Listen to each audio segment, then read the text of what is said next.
بخطوات ثابتة نحو إعلاء كلمة إفريقيا في المنابر الدولية، الجزائر تقترب من الفوز بمقعد غير دائم في مجلس الأمن كامتداد طبيعي لدورها والتزامها بتوطيد التعاون الدولي من جهة، وتعزيز دور مجلس الأمن في التحديات القائمة في منطقة الساحل والقارة الإفريقية من جانب آخر.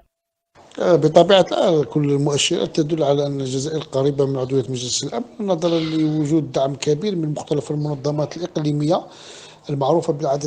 بانتمائها لعدد دول كبير على غرار الاتحاد الإفريقي المجموعة العربية،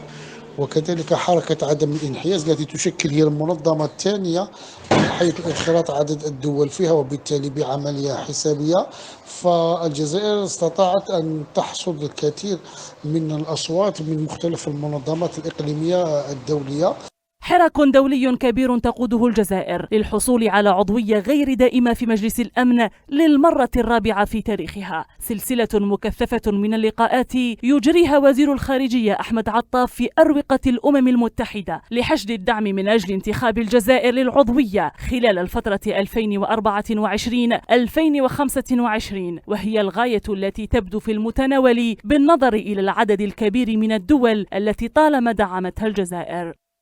الجزائر اليوم تقود حراك دبلوماسي كبير، فوزير الخارجية التقى مع كوكبة من الدبلوماسيين لأجل لم حشد كبير ودعم الجزائر أمام الجمعية العامة لانتخابها كعضو غير دائم، وهذا أمر طبيعي بالنسبة للجزائر نظرا للحراك الدبلوماسي القوي الذي تمارسه من أجل الحصول على العضوية الغير